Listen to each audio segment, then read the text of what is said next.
నేనైతే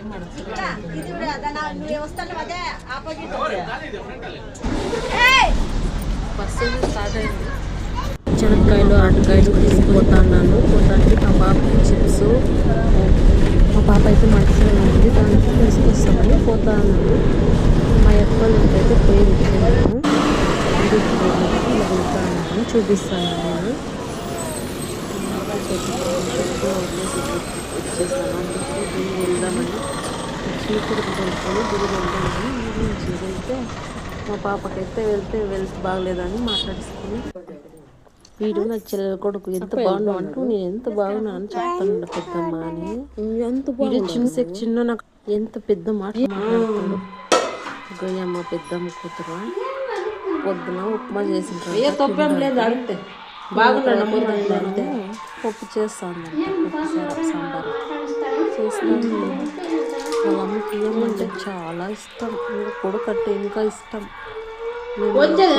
సెట్ కాదు కానీ అంటే చాలా ఇష్టం. చూడండి ఎంత బాగుందో అక్క. అందుకే మా పెద్దమ్మ చాలా ఇష్టము. మా పెద్దమ్మ అయితే ఎక్కడ వదిలిపెట్టలేదు, భర్త దగ్గరికి కూడా పంపించలేదు. అలా పెట్టుకోలేదు పెద్దమ్మాయి. మా అక్కని చూడొచ్చు. మా పెద్దమ్మ అలా చేసేదానికి వీళ్ళిద్దరికి పుట్టుకున్న పిల్లలే లేరు. మా బాబు అయితే సపరేట్గా ఉంటాడు ఒక రూమ్లో. పాపము పాతింట్లో ఉంటాడు. అక్కడ హోటల్లో అన్నం తినొచ్చేది, పాతింట్లో కొనుక్కునేది. ఈ అమ్మ అయితే ఊరిసే లేదు పాపము. నాకైతే చాలా బాధ అవుతుంది ఊరికి వెళ్తే. భార్యాభర్తలను మాట్లాడేగలం. మా పెద్దమ్మ వెళ్ళి ఏమంటుంది, పనికి పోయలే ఏమీ లేదు, అలాంటి వాడి దగ్గర ఏం మాట్లాడతావురా అంటుంది పాపము. ఆయనకైతే మొగుడు చచ్చిపోయినాడని పింఛన్ వస్తుంది. పింఛన్ వస్తే ఆ డబ్బుల్లోనే కొడుక్కి ఇస్తుంది, కూతురికి ఇస్తుంది.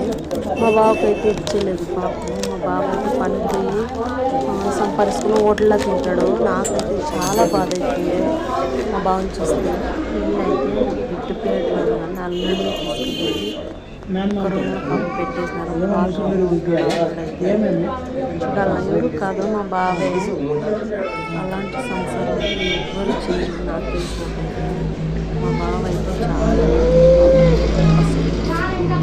చాలా మంది అన్నదమ్ములు ఉన్నాడు కానీ ఎవరి దగ్గరికి వెళ్ళలేదు. తమ్ముని దగ్గరికి మర్దల దగ్గరికి అయితే మా బావ వస్తాడు. వచ్చి పాపం అక్కడ ఏమన్నా తినేసి వాళ్ళ పిల్లలకి బర్త్డే వస్తే బట్టలు తీసిస్తాడు, పండుగలు వస్తే డబ్బులు ఏమిటికని ఇస్తాడు, లేదంటే చికెన్ మటన్ తెచ్చిస్తాడు. మా బావ కూతురులు బిడ్డలు లేరని, కొడుకులు లేరని మా అక్క వాళ్ళ ఇంతకు వచ్చి మా అక్క రోజు కొడుకులు ఉన్నారా అక్కడ వచ్చి ఆ పిల్లల్ని ఎత్తుకొని నిద్రలాడుకొని రోజు పిల్లల్ని చూసుకొని ఉంటాడు. పనికి పోయేస్తాడు, పని దిక్తే పోతాడు, లేకుండా ఊరికే ఉంటాడు. ఇదంతా నాకేం చెప్తున్నామ్మా, తల్లి కూతురు అలా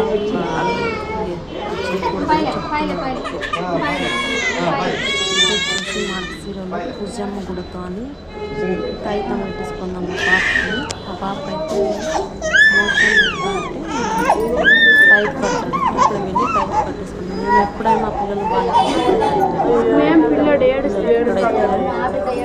ఏమైందో పిల్లలకి బాలగ్రహం అయినా చెప్తాడు స్వామి, లేదంటే ఏమన్నా చేయి తీసుకొని చూసి ఏమన్నా బాలగ్రహం అంటే కొంచెం వెయిట్ చేయమ్మా. నాకైతే అలా చెప్పారు, కొంచెం వెయిట్ చేయమ్మా బాలగ్రహం పాపకి చదివి చెప్తాను అని పేరు అడిగాడు. అలాగే అని చెప్పాను. చెప్పి చూసిన తర్వాత 100 రూపాయలు డబ్బులు ఇవ్వాలమ్మంటే ఒకసారి స్వామి త్వరగా కోసం రెడీ చేసి అయితే డబ్బులు కట్టాడు. టైం అయితే 8 గంటలు అవుతుందండి. నేను ఊరికి వెళ్ళాను పగడకు మళ్ళీ రావడానికి. నేను ఇది కట్టండి స్వామి అని అడిగితే కట్టేసి స్వామి అయితే పెద్దోళ్ళకి పిల్లలకి అందరికీ తాయితీ కట్టాడు, నిమ్మకాయలు మంత్రిస్తాడు, అన్నీ ఇస్తాడు స్వామి అయితే. బాగా ఇక్కడైతే ఏమన్నా కోరుకొని నిజమవుతుంది. చూడొచ్చు ఎంత జనం వచ్చినారో తెలుస్తుంది. పోయినప్పుడైతే జనం నేను ఊరుకోవాల టైం అయిందని చెప్పి స్వామితో అయితే కట్టేసుకొని వచ్చేసినారు. చాలామంది వేరే ఊరు నుంచుకొని వస్తారు తాయికి కట్టేసుకొని. ఏమైనా దీని వచ్చినప్పుడు వస్తారు చూపించుకుంటే స్వామి అయితే పరిష్కారం చేస్తారు. ఏమైనా